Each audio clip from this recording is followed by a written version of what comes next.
Madame, mademoiselle, monsieur, bienvenue à Metro News. Voici les principaux titres qui seront développés aujourd'hui. L'État haïtien fait face à une guérilla, selon le Premier ministre nommé Jean-Michel Lapin, qui a fait le dépôt de ses pièces ce mardi à la Chambre des députés. Une vive tension a régné ce mardi au boulevard La Saline où des tirs nourris ont été entendus. Un incendie s'est déclaré au marché de la Croix-des-Beaux-Salles. Les membres du Conseil supérieur de la police nationale ont tenu ce mardi une rencontre spéciale sur l'expansion des gangs armés dans plusieurs zones et particulièrement à Port-au-Prince, informe Jean-Michel Lapin. Après le Sénat, le Premier ministre nommé Jean-Michel Lapin a fait ses premiers pas vers la primature en tant que chef de gouvernement légitime en déposant ses pièces à la Chambre des députés ce mardi 16 avril. Alors que le Premier ministre déposait ses pièces à la Chambre des députés, des tirs nourris ont été entendus au niveau de la zone qui s'est transformée depuis plusieurs jours en champ de bataille. Dans un bref échange avec les journalistes après le dépôt de ses pièces, le Premier ministre a qualifié de guérilla la situation qui prévaut actuellement dans certaines zones du pays.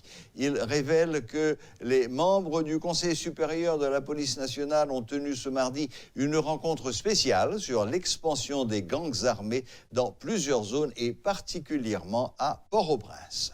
Le chef du gouvernement par intérim annonce que des dispositions seront adoptées en vue d'apporter les réponses appropriées.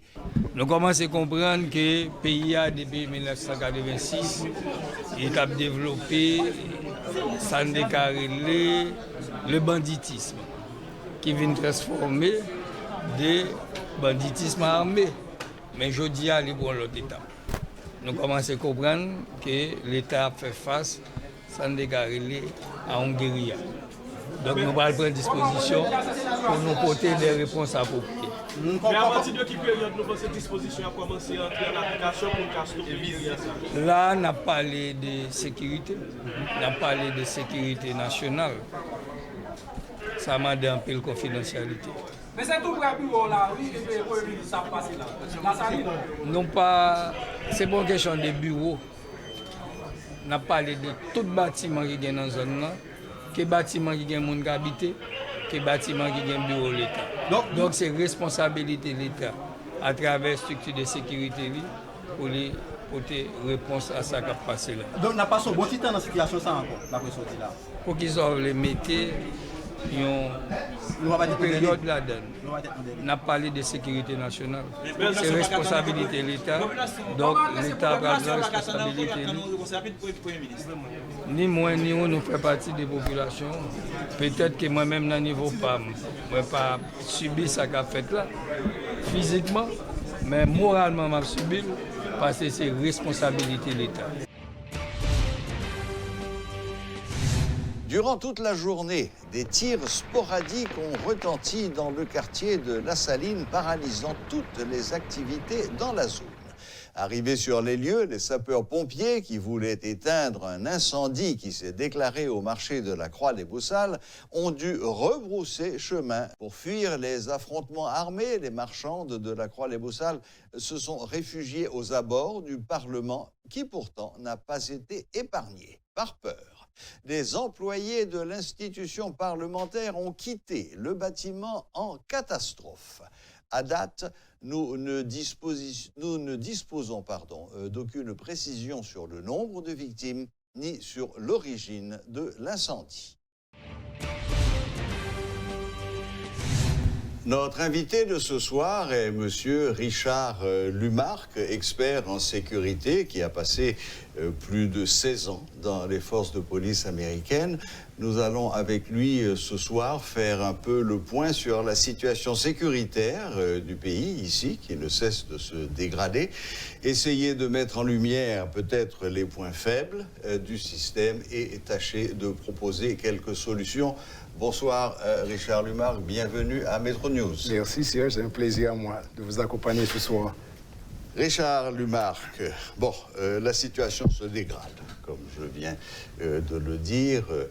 Il y a quelque temps encore, on parlait de zone de non-droit. Aujourd'hui, on peut presque parler de région de non-droit, puisque apparemment, la région autour de Marchand-des-Salines est entre les mains d'un groupe apparemment lourdement armé et qui a réussi à résister à un assaut de la police qui avait pourtant été bien préparé. 2 policiers sont morts à cette époque et aujourd'hui, ce monsieur s'est barricadé chez lui, coupé les ponts, bloqué les autres ponts. Apparemment, il faudrait pouvoir l'attaquer par air seulement, parce que la route, semble-t-il, n'est pas possible. Mais ça, je vais laisser l'expert parler. Donc, Monsieur Lumarque, quel diagnostic portez-vous sur la sécurité et la situation sécuritaire d'Haïti aujourd'hui? Bon, la situation, Serge, est un peu alarmante à ce niveau-là. Ce qui s'est passé, l'inefficacité de la police de pouvoir appréhender l'homme le plus recherché en Haïti, qu'on appelle M. Ornel Joseph, a créé resurgence, l'apparition d'une nouvelle guerre dans un endroit, Cité Soleil, qui était assez calme pendant des années. Et il y avait une sorte de trêve entre les 2 parties. Oui, on est passé on est passé d'une situation catastrophique à un retour à la normale, puisqu'on citait même Cité Soleil en exemple. En exemple, c'est ça, c'est ça. Et puis, brutalement, là, depuis quelques jours...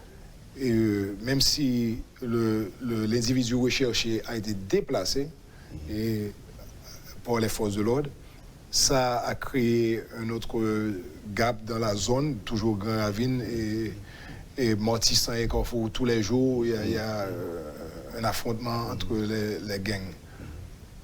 Mais le problème, vraiment,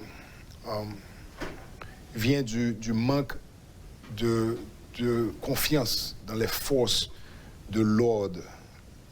Qui, pour moi, la seule force de l'ordre qui est en Haïti, c'est la PNH. C'est leur devoir et fonction d'adresser ces problèmes-là.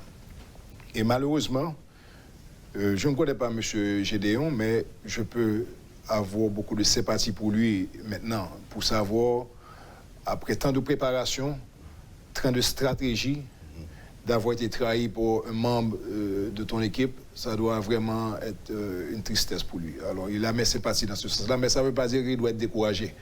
Dans la police, on reconstruit, on s'adapte, on améliore. On apprend de ses erreurs. On apprend de ses erreurs pour continuer. Maintenant, ce qui doit se résoudre au niveau des gangs, ça doit être fait pour les forces de l'ordre, la police. Maintenant, ça devient à 3 facteurs. Un, est-ce que la police, ils ont les ressources nécessaires pour faire le travail? Les ressources en hommes et en matériel. En hommes, matériel, support international et tout ça, support de l'État en Haïti, et le gouvernement. Est-ce qu'ils ont la volonté de le faire? Okay? Parce que des fois, on sait très bien qu'en Haïti, il y a des facteurs politiques qui sont comme des menottes pour vous, pour faire le travail nécessaire. Et le 3e facteur, est-ce qu'ils ont la capacité? Moi, je préfère choisir les 2 autres et ne pas considérer le manque de capacité comme ce qui empêche à la police de faire le travail. Et je pense aussi, du moment que les forces de l'ordre réussissent à donner un résultat positif dans ce qui se passe en capturant les responsables les plus recherchés, ils vont pouvoir avoir... La population aura plus de confiance dans les forces de l'ordre. Ça va redonner confiance et espoir. Exactement. Parce qu'en fait, ceux qui perdent le plus, c'est les populations qui se trouvent au milieu de ces tirs croisés de gangs. Oui, les principales victimes, c'est la population. Oui, tout devient relatif. À ce moment-là, bon, il y a eu un cas hier, là, dès mars 65, lorsque la population ou les citoyens perdent confiance dans la capacité des forces de l'ordre. Et les forces de l'ordre, ce n'est pas seulement la PNH. Je ne veux pas qu'on pense que je suis en train d'attaquer la PNH, pas du tout. Il y a aussi le système judiciaire. S'il perd confiance entre ces 2 parties-là, c'est l'instinct humain d'avoir tendance à prendre la justice toi-même dans tes mains. Okay? Et c'est ce qui s'est passé. J'ai vu la vidéo en présence de policiers qui essaient de sauver un homme qui était accusé d'avoir commis un crime. Il a été, comme on dit, déchouqué avec des pierres. Ensuite, on a mis 2 pneus sous lui, on a allumé ça. Et les policiers ne pouvaient rien faire.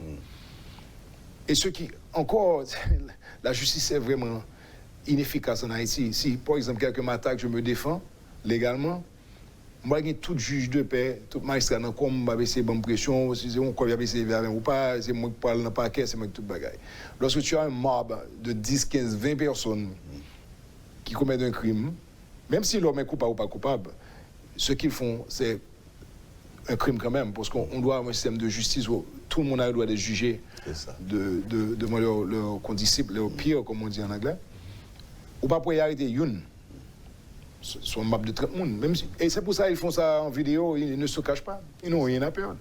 Pas grand monde qui pourra l'arrêter pour ça. Impunité, voilà. Et moi, j'espère que M. Gédéon a toujours le courage et la volonté de mettre une stratégie en place.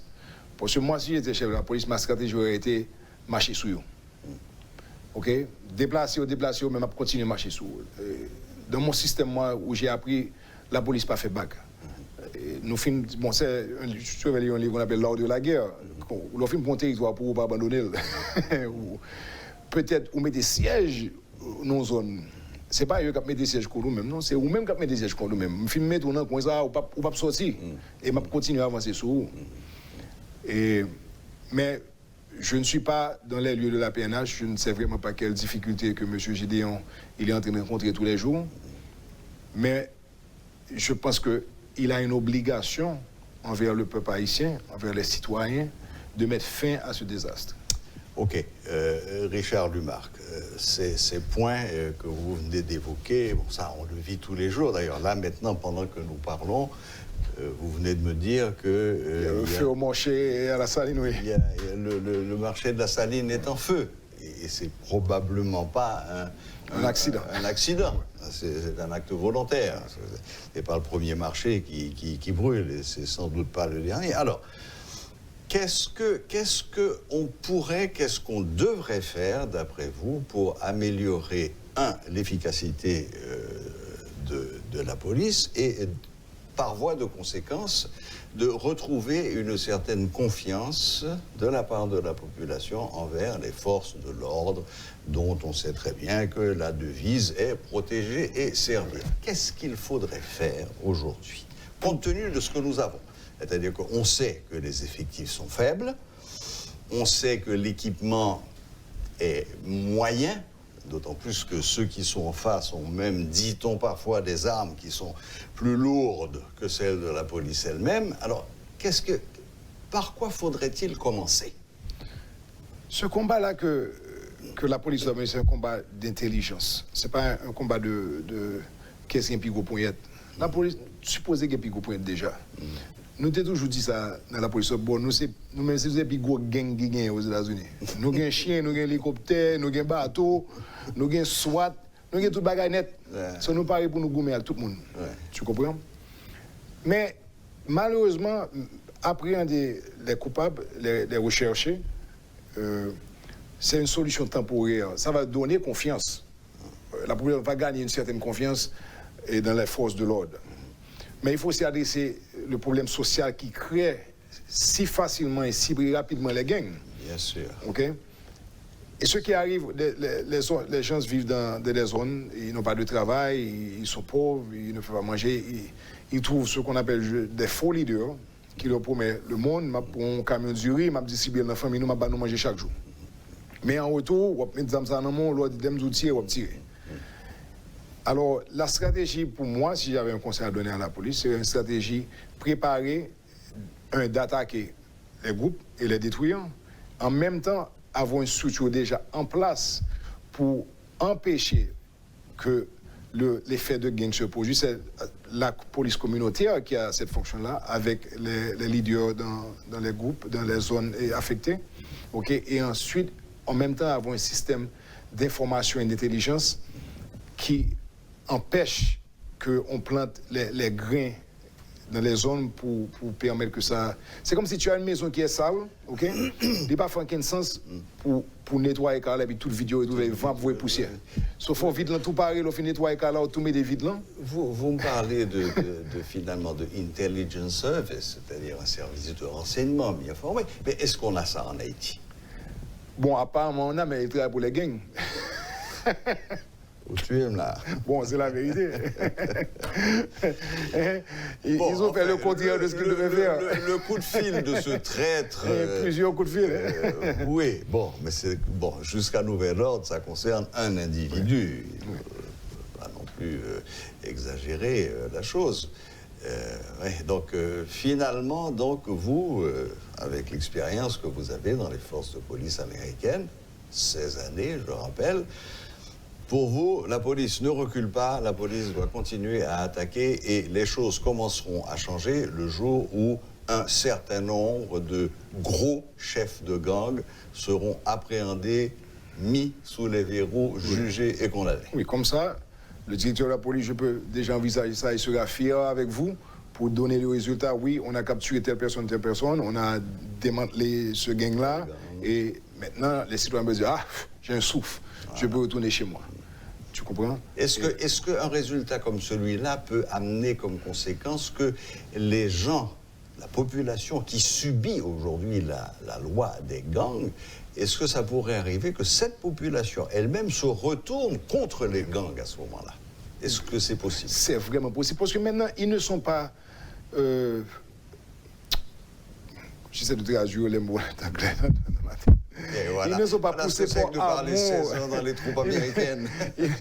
Ils ne sont pas poussés pour amour pour ces gens-là, mais pour crainte, pour peur.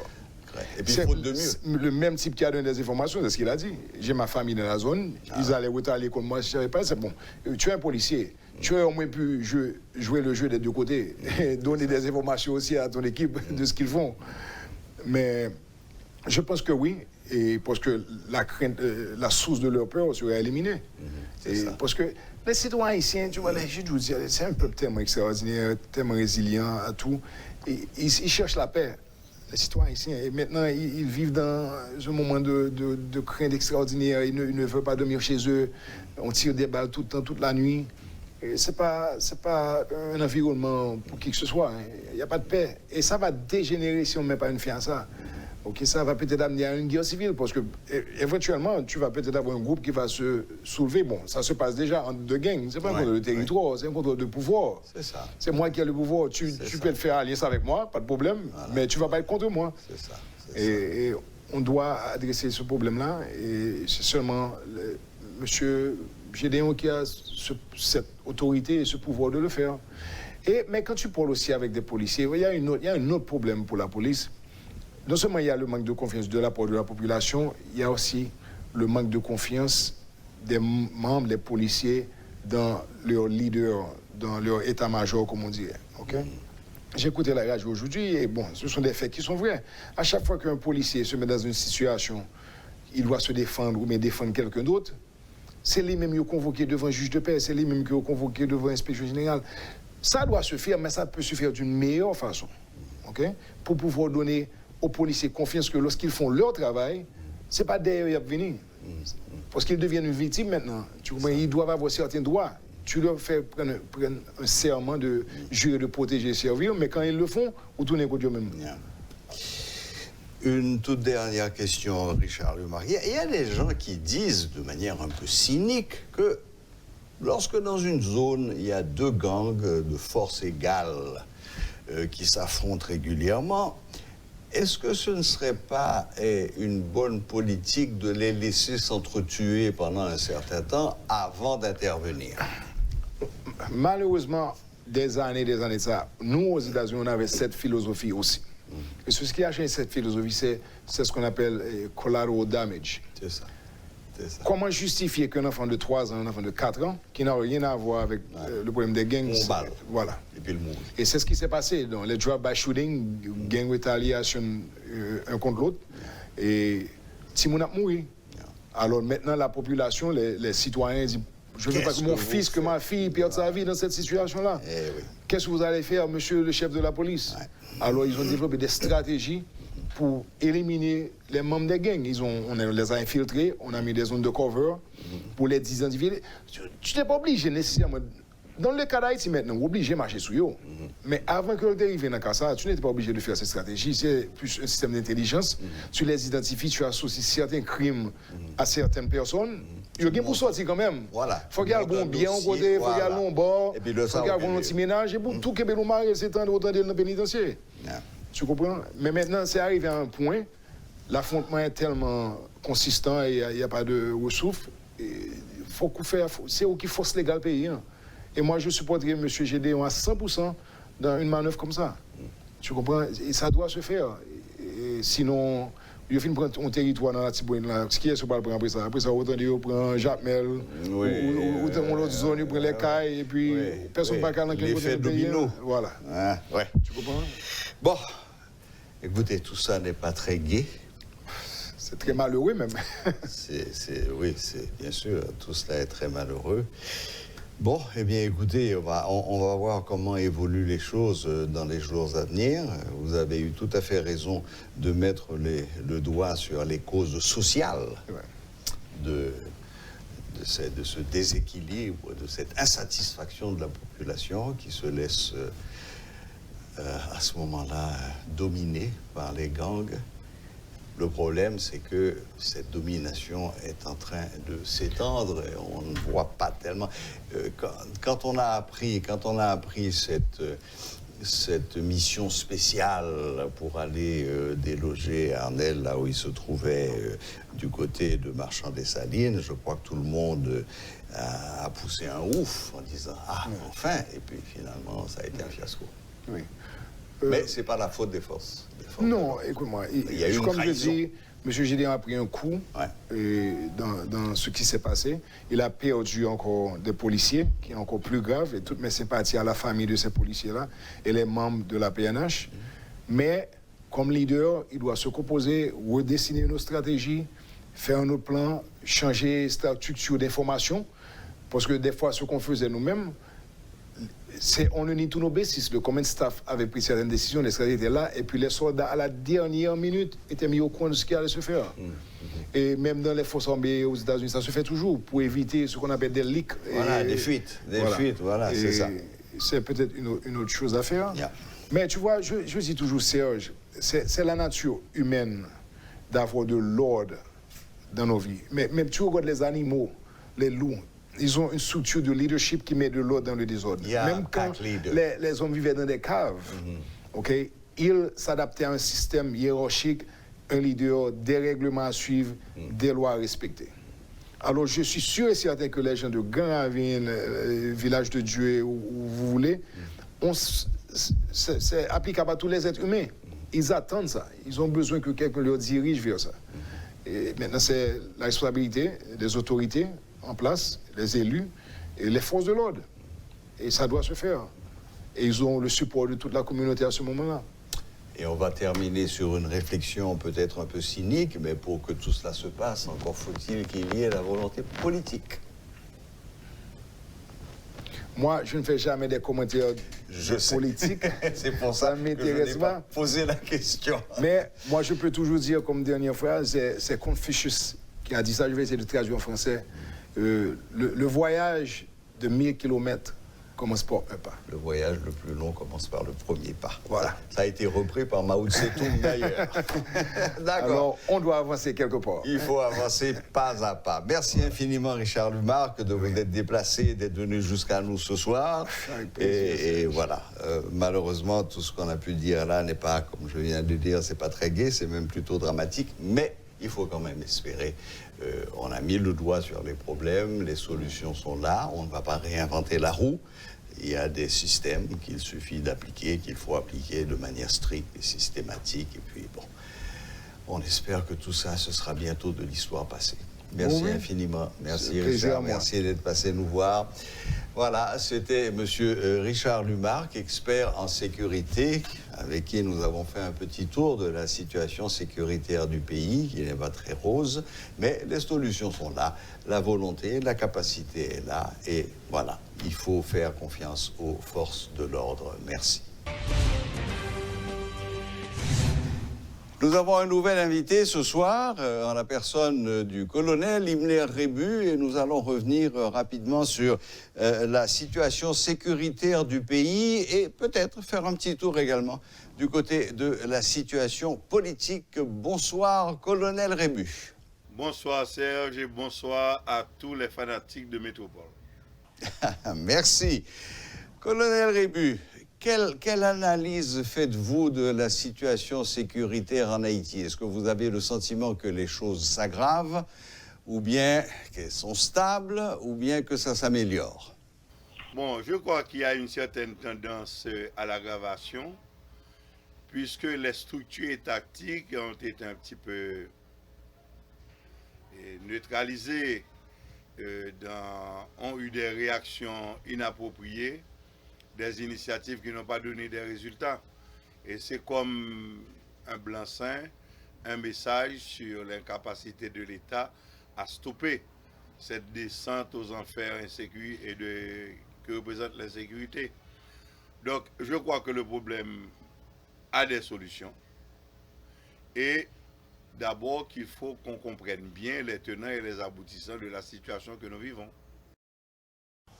Qu'est-ce que vous préconisez? Qu'est-ce que vous voyez comme solution, disons solution tout de suite, immédiate, d'urgence, et solution à, disons, moyen terme? Qu'est-ce qu'il faudrait faire aujourd'hui? Solution immédiate, on ne peut pas en proposer un petit peu à la légère.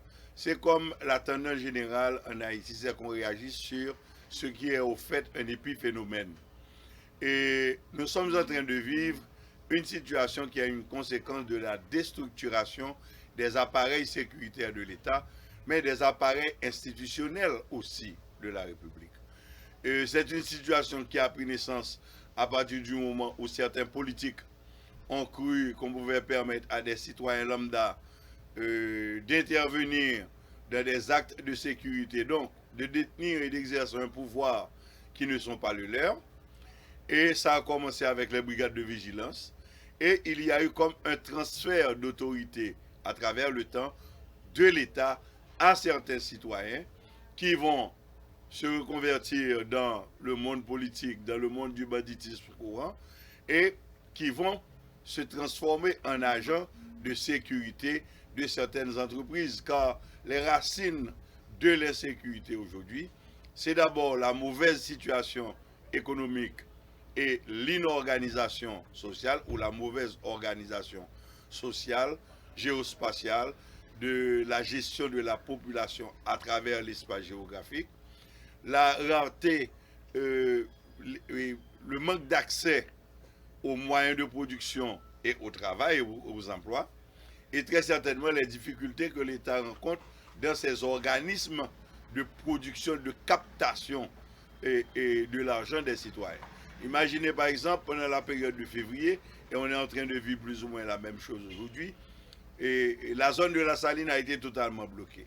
Bloquer la zone de la Saline veut dire bloquer tous les mouvements de dédouanement de tous les conteneurs qui partent du monde entier pour arriver à Port-au-Prince. Donc c'est une situation qui empêche à l'État d'avoir des entrées et qui réduit la capacité de l'État d'intervenir dans le corpus social. Il y a des émissions qu'on peut corriger très rapidement, et elles sont à la base de la situation que nous vivons. Prenons le cas de nombreux entrepreneurs qui ont leur business et qui n'ont pas le sentiment que l'État a la capacité d'organiser, d'assurer leur sécurité. Ils subissent les pressions de ce que l'on appelle les chimères, et à travers le temps, ça finit par établir une relation de dépendance de ces businessmen-là pour la protection de leur business, de leurs biens, avec les chimères.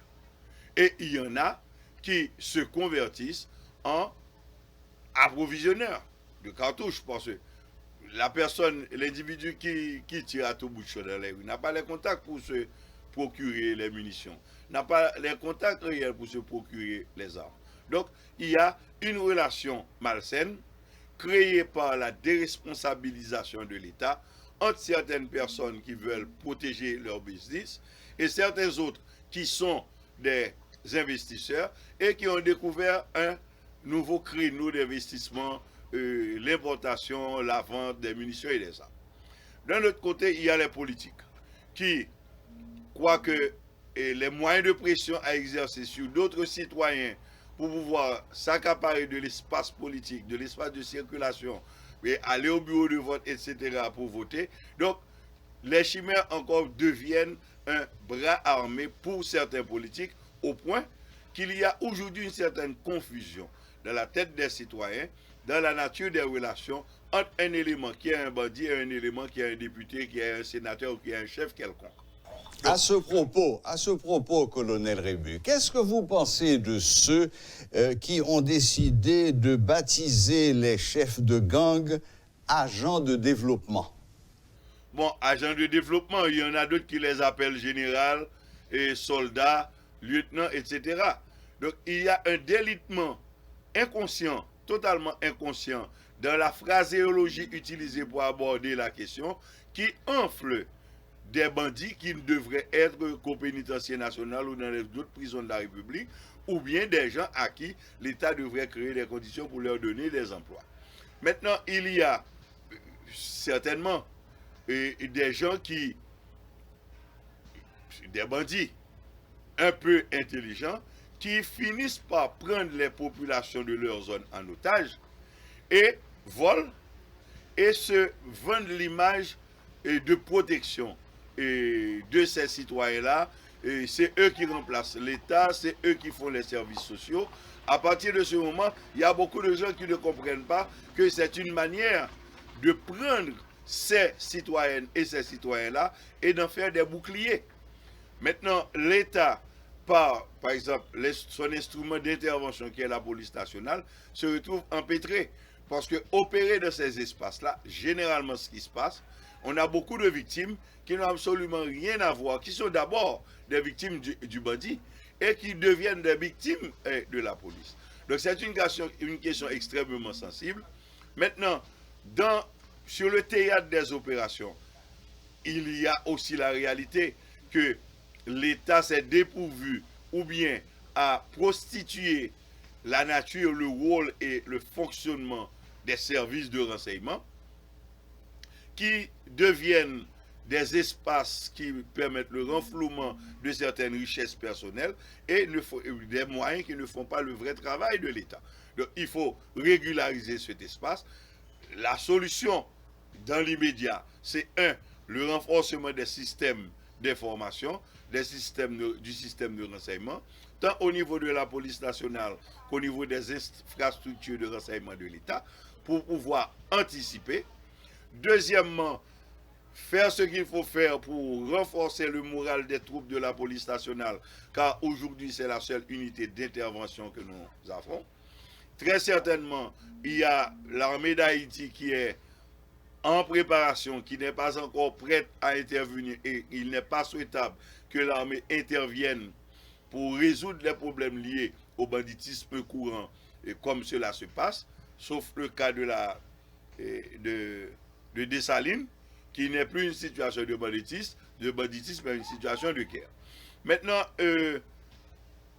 la vraie source du problème, c'est les grands investisseurs qui sont devenus aujourd'hui des commerçants de munitions et d'armes, les politiques qui utilisent et donnent un pouvoir à ces messieurs qui ne le devraient pas avoir, ça c'est la tête. Et dès qu'on arrive à neutraliser la tête, on finira par neutraliser également les bras exécuteurs. Car il ne serait pas correct, juste, ni non plus intelligent, de tenter de résoudre le problème par des interventions armées des structures de sécurité de l'État. Ce n'est pas la bonne solution. Quand l'État est réduit à intervenir de manière armée dans un espace social, c'est que l'État a déjà perdu le contrôle de la situation.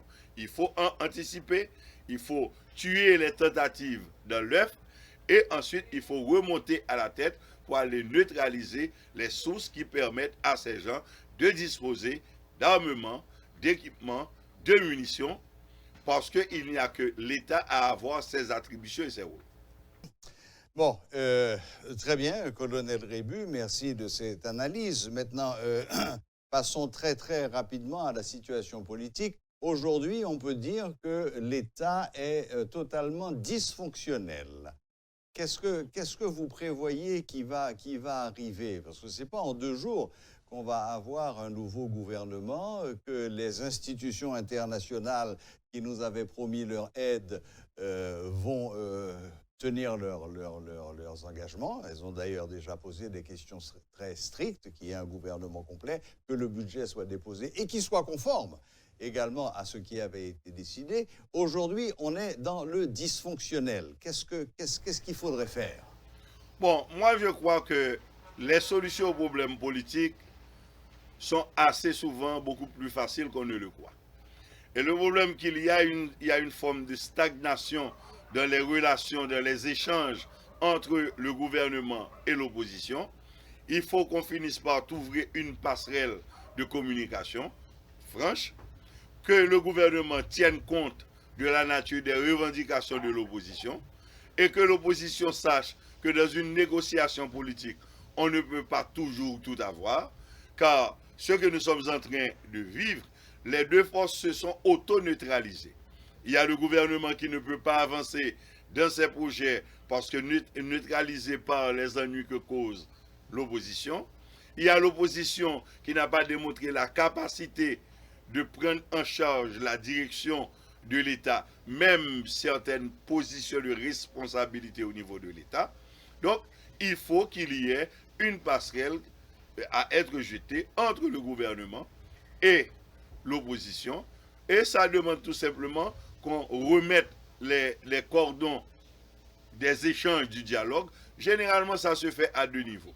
Il y a des relations qui sont traitées de manière souterraine, de telle sorte qu'un groupe comme l'autre, et on s'assure, on se rassure l'un l'autre qu'on peut s'asseoir, qu'on peut discuter, qu'on peut parler.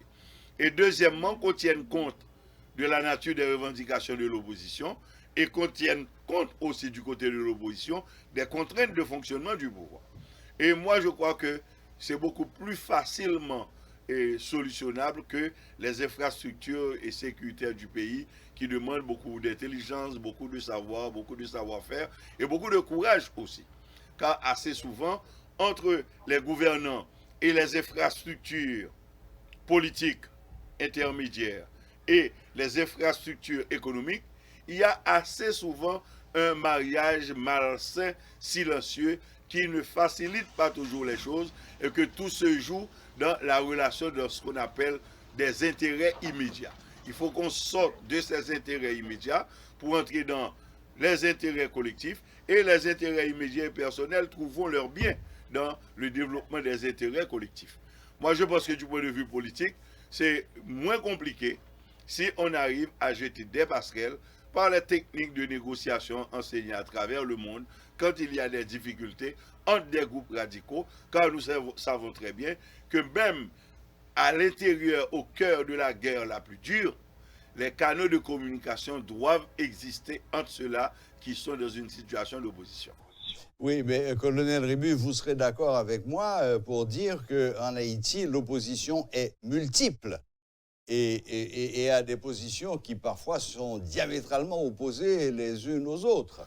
Eh bien, il est du devoir du gouvernement de tenir compte de tous ces aspects-là et d'avoir une approche sereine dans le sens du bien commun, dans le sens de savoir que Haïti n'appartient pas à un groupe parce qu'il détient le pouvoir, que Haïti est à nous tous, que s'il y a des gens qui protestent, il y a beaucoup de points où il y a du bien fondé dans leur protestation, qu'on tienne compte de leurs revendications et qu'on jette des passerelles de communication pour arriver à une négociation. Car nous savons que le point final de toute négociation, c'est que nous sortons tous gagnants sans avoir la totalité de ce à quoi nous aspirions avant. Donc, c'est le rôle de la négociation, permettre qu'il y ait des satisfactions d'un côté comme de l'autre, sans qu'on arrive à la totalité de satisfaction de ces desiderata, de ces désirs et de ces espoirs. C'est ce qu'on appelle parfois l'art du compromis. Voilà. Eh bien, colonel Rébu, merci infiniment. Merci de nous avoir accordé un peu de votre temps, même si on vous a pris à la dernière minute. Il n'y a pas de souci, c'est à moi de vous remercier. D'accord. Merci beaucoup et bonne fin de soirée. Allez, au plaisir et à vous aussi. Voilà, c'était le colonel Himmler Rébu qui, lui aussi, s'exprimait sur la situation sécuritaire que vit le pays et, selon ses propres termes, une aggravation de cette situation sécuritaire. La boucle est bouclée. Merci de votre fidélité et à la prochaine, même heure, même chaîne.